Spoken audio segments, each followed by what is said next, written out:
Alright, so this video is going to be part 3 of just our practice with finding equations for planes. Okay, so we want to find all 3 equations for the plane that contains the points 3, negative 8, 6, 2, 1, 2, and negative 2, negative 3, 1. Alright, so if the plane contains all these points, then we can, out of these 3 points, find 2 vectors that are in that plane. Okay, we can do that by writing down, let's write down 2 of these position vectors for these points. Let's have 3, negative 8, and 6. And we'll subtract the position vector for this, 2, 1, 2. Okay? And we subtract that, we get a vector that's in the plane. Okay, because both of these are in the plane, so the vector will be in the plane as well. 3 minus 2 is 1. Negative 8 minus 1 is negative 9. And 6 minus 2 is 4. Okay, and we need to do that again. Let's now do 2, 1, 2 minus negative 2, negative 3, not negative, just 1. And that's going to be equal to the vector 2 minus a negative 2. That's going to be 4. We have a 1 minus negative 3. That's also going to be 4. And we have a 2 minus 1, which is going to be 1. So there you go. We got 2 vectors that are in the plane. Okay? We take the cross product of that, we get a vector that is orthogonal to the plane. Okay? Because you're going to get a vector that's orthogonal to these 2 vectors, which are both in the plane, so therefore that vector will also be orthogonal to the plane that you get when you cross these 2 vectors. So we get 1, negative 9, 4, cross 4, 4, 1. Okay, this is to find that vector that is orthogonal to our plane. Okay, that's going to be our normal vector, so we can use that to find the equations for our plane. Okay, now we do our cross product here. We have an I hat, j hat, k hat on the top, a 1, negative 9 and 4 here, and below a 4, 4, 1. All right, so now we're just going to start computing our cross product. We have an I hat times negative 1 times 9 is going to be negative 9. We're going to subtract 4 times 4, which is 16. You're going to have minus j hat times a 1 times 1 is 1, minus a 4 times 4 is 16. You're going to have plus k hat times a 1 times 4 is 4. Minus a 4 times negative 9 is going to be negative 36. So you can make that a plus 36 here. Okay, and simplifying this, we get a negative 25 I hat. We get this is going to be 1 minus 16, which is negative 15. And this is a negative, so it'll be a positive. So plus 15 j hat. Then we'll get, lastly, a plus 40 k hat. And this is a great example of a vector that's really huge on its own. Okay, negative 25, 15, and 40. Okay, pretty big here.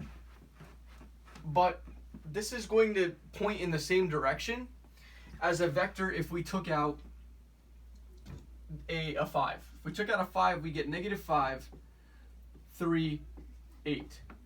Okay, this can be a normal vector. Okay, now this vector points in the same exact direction, it just doesn't go as far. So whereas this vector might come out right to here, okay, this vector would only come out to here, but it's still pointing in the same exact direction. Okay, and this is kind of the note that I've really been trying to hit on in the part 1 and the part 2 videos.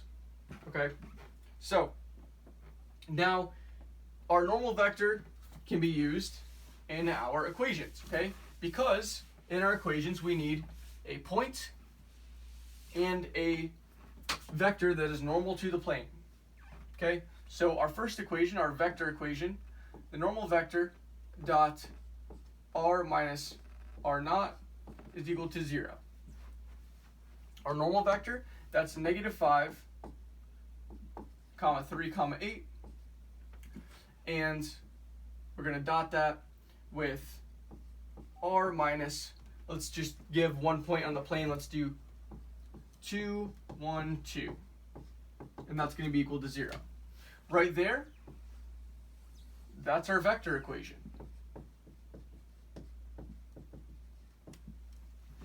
Okay, so 1 down and 2 more to go.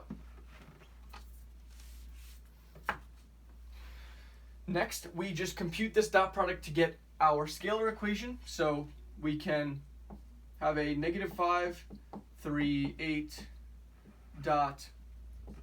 It's going to be an x, y, z minus a 2, 1, 2. And that's going to equal 0. Okay, just vector subtraction here, so we get a -5, 3, 8. And we're going to dot that with x minus 2, y minus 1, and z minus 2. Okay, just subtracting the components. If we're going to take the dot product, then what we're going to need to do is do -5 times x minus 2. So we're just going to multiply through the components. Okay, we're going to have plus 3 times y minus 1. And then we'll have plus 8 times z minus 2. And that's going to be equal to 0. Okay, that right there is our scalar equation. Okay, our dot product, which is this, is a scalar. That's the scalar equation. Okay, finally, to get our linear equation, we distribute through this -5, 3, and 8. Okay, so we get a -5x plus 10 plus 3y minus 3 plus 8z minus 16 equals 0. Okay, and all that's left to do is just combine like terms. So we get a plus 10, a -3, and a minus 16. So we have a -5x plus 3y plus 8z plus 10, and then we have a minus 19, so that'll be a -9. And you're going to get that that's equal to 0. And right there, you have your linear equation.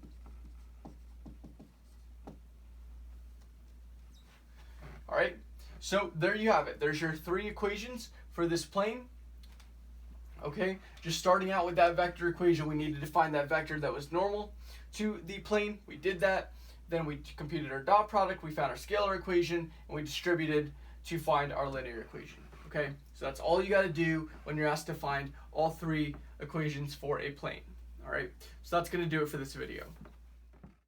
So if this video helped you, make sure to leave a like and subscribe by clicking my icon in the top left. You can also view the playlist for vectors and the geometry of space, the explanation video for equations of planes, and the next video in the series. Lastly, if these videos are really helping you, consider supporting me on my Patreon, which I have linked in the description down below, along with some other pretty cool links that you should definitely check out. See you soon.